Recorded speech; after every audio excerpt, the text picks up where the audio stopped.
السلام علیکم محترم ناظرین و سامعین، ہمارا ویڈیو بنانے کا مقصد معلومات بہم پہنچانا ہے، اور ساتھ ہی ہمارا مقصد یہ بھی ہے کہ ان ویڈیوز کی بیس پر آپ تحقیقات کریں اور کچھ نیا معلوم کرنے کی کوشش کریں۔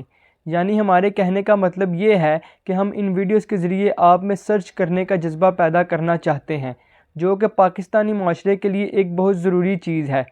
آج ہم اس مختصر ویڈیو میں آپ کو بتائیں گے کہ کیلنڈر کیا ہے، کیلنڈر کی تاریخ، ارتقاء، کیلنڈر کے سسٹم اور اقسام، نیز قدیم کیلنڈرز کے بارے میں بھی بتائیں گے۔ محترم ناظرین و سامعین، جب کبھی بھی ہم کوئی گزرا ہوا واقعہ بیان کرتے ہیں یا آئندہ آنے والے وقت کے بارے میں بات کرتے ہیں تو اس کے لیے ہمیں کسی خاص نقطۂ آغاز یا ریفرنس پوائنٹ کی ضرورت ہوتی ہے، اور اس کے لیے ہم سورج طلوع ہونے سے غروب ہونے تک کے وقفہ کو دن اور سورج کے غروب ہونے سے دوبارہ طلوع ہونے تک کو رات قرار دیتے ہیں۔ اس سے ایک دن بن جاتا ہے، لیکن اس بیس پر دنوں کو گننا مشکل ہو جاتا ہے، لہٰذا ضروری سمجھا گیا کہ کوئی ایسی چیز استعمال کی جائے کہ جس کے بڑھنے اور گھٹنے یا تبدیل ہونے کی بنیاد پر دنوں کی تعداد کا تعین کیا جائے۔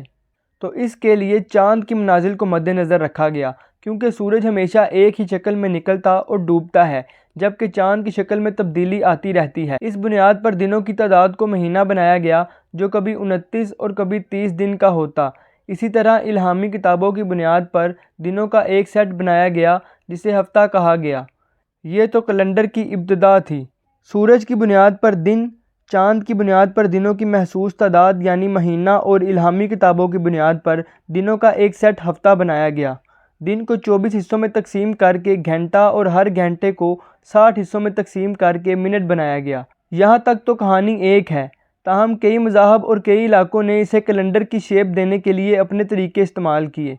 تاریخی شواہد بتاتے ہیں کہ فرعون مصر کے زمانے میں ایک بزرگ ہلال دوئم نے کیلنڈر کی اصلاحات بنانا شروع کیں، اور اس کے بعد یہ سلسلہ چل پڑا۔ تاریخ میں جس کیلنڈر کے بارے میں باقاعدہ ثبوت ملتے ہیں وہ جولین کیلنڈر ہے، جسے 45 قبل مسیح ایک بادشاہ جولیس سیزر نے ایسٹرونومسٹ سوسی جین کے کیلنڈر میں بہتری پیدا کر کے بنایا۔ اس کیلنڈر میں 12 مہینے تھے، جبکہ سال 365.25 دن کا تھا۔ اس میں ہفتے کا تصور موجود نہ تھا، تاہم 4 صدی عیسوی میں ایک بادشاہ کانسٹنٹائن اول نے 7 دن کا ہفتہ مقرر کیا۔ وقت گزرنے کے ساتھ ساتھ اس کیلنڈر میں بھی تبدیلیاں آئیں۔ دوسرا مشہور کیلنڈر گریگورین کیلنڈر ہے۔ یہ کیلنڈر عیسائیوں کے بڑے فرقے رومن کیتھولک اور پروٹسٹنٹ کے مذہبی تہواروں اور مذہبی رسومات کی بنیاد پر بنایا گیا۔ یہ کیلنڈر اب بھی دنیا کے مختلف ممالک میں رائج ہے۔ اس کیلنڈر میں سال کی 2 قسمیں ہیں، عام سال اور لیپ کا سال۔ عام سال 365 جبکہ لیپ کا سال 366 دن کا ہوتا ہے۔ عام سال میں فروری کے 28 دن جبکہ لیپ کے سال میں 29 دن ہوتے ہیں۔ جو سال 400 پر پورا تقسیم ہو جاتا ہے لیپ کا سال کہلاتا ہے۔ تیسرا کیلنڈر یہودی کیلنڈر ہے، جو قمری شمسی کیلنڈر ہے اور یہودی عقیدے کے مطابق بنایا گیا ہے۔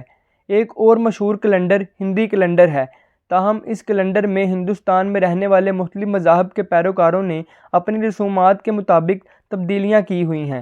اس کیلنڈر کے مطابق 12 قمری مہینوں کا سال ہے اور ہر مہینہ 27 یا 28 دن کا ہوتا ہے۔ سال کو 4 مہینوں کے 3 حصوں میں تقسیم کیا گیا ہے۔ مسلمانوں کی حکومت اور انگریزوں کی حکومت کے باعث ہندی کیلنڈر میں کافی تبدیلیاں آئی ہیں۔ ایک اور کیلنڈر جسے چینی کیلنڈر کہتے ہیں، یہ 1400 قبل مسیح میں چینیوں نے 365 کا شمسی 29 دن اور 12 مہینوں کا قمری سال مقرر کر کے بنایا۔ تیسری صدی قبل مسیح میں اس کیلنڈر کی بجائے موسمیاتی دورانیے کا کیلنڈر بھی بنایا گیا۔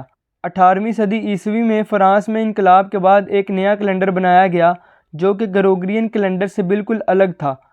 اس میں سال 365 دن کا اور 30 دن کے 12 مہینے رکھے گئے۔